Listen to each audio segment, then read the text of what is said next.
एक छोटे से गांव में तुंग तुंग नाम का एक लड़का रहता था। तुंग तुंग बहुत ही गरीब था।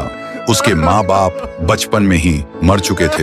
वो दूसरों के खेतों में काम करके अपना पेट पालता था। एक दिन काम खत्म करके तुंग तुंग पेड़ की छांव में बैठकर चुपचाप खाना खा रहा था। तभी गांव के दो शैतान बच्चे आए और बोला, क्या रे भूखे बिना पानी के खा रहा है? ये ले पानी। और बिना शर्म किए उसके ऊपर सूसू कर दिया और दोनों हंस के चले गए। तुंग तुंग की जिंदगी एक जीता जागता नरक बन चुकी थी। एक दिन पास के गांव में एक बड़ा मेला लगा था। तुंग तुंग ने सोचा, अगर मैं मेले में जाकर कुछ बेच लूं तो शायद जिंदगी की तकलीफ थोड़ी कम हो जाए। फिर वो किसी से उधार पे बाइक लेकर रात के अंधेरे में निकल पड़ा। मगर कुछ दूर जाने के बाद एक तेज रफ्तार गाड़ी ने उसे कुचल दिया। उसका सिर सड़क पे कुचल गया था। उसका लाश रात भर वहीं रास्ते पर पड़ी रही और सुबह उसकी लाश के पास सारा गांव जमा हो गया। कोई कोई कह रहा था, अच्छा हुआ एक भूखा कम हुआ, वैसे भी जिंदा रह के करता क्या था।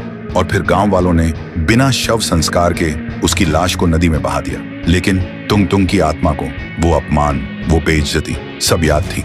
फिर एक रात एक बच्चा सो रहा था। तभी वो अचानक चिल्लाने लगा, छोड़ दो मुझे, मत काटो, छोड़ दो। और सुबह उसका लाश एक पेड़ से उल्टा लटका मिला, बिना सिर के। पूरा गांव हिल गया। किसी को कुछ समझ में नहीं आया। फिर एक रात एक आवाज गूंजती है और सुबह गांव के बीचों बीच दो लड़कों की लाश के टुकड़े बिखरे हुए थे और मिट्टी में खून से लिखा था, भूख से मत खेलो। पूरा गांव डर के मारे रो पड़ा। तभी गांव के एक बुजुर्ग ने कहा, जब से तुंग तुंग गया है तब से ही ये सब होने लगा है। और क्यों ना हो, हम सभी ने कभी उसे समझा ही नहीं। हर कोई उस पर चिल्लाया सिर्फ इसलिए क्योंकि वो अपना पेट भरने के लिए हमसे बस एक रोटी मांगता था। अब उसकी आत्मा तभी शांत होगी जब हर घर से एक रोटी उसके लिए नदी में बहाई जाए। फिर अगली पूर्णिमा पूरा गांव रात के 12 बजे एक एक रोटी नदी में बहाता है। तभी आसमान में बिजली चमकती है और एक चीख गूंजती है, शुक्रिया शुक्रिया।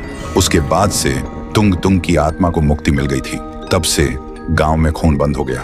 गांव के लोग अब खुशी से जीने लगे थे। लेकिन हर पूर्णिमा को आज भी गांव के लोग डर के मारे एक एक रोटी उस नदी में बहाते थे। तो दोस्तों, भूख से बड़ी कोई बद्दुआ नहीं होती। कभी किसी को रोटी मांगते देखो तो हंसना मत, कमेंट करो, तुंग तुंग को खाना दो अगर तुम्हारा दिल अब भी जिंदा है।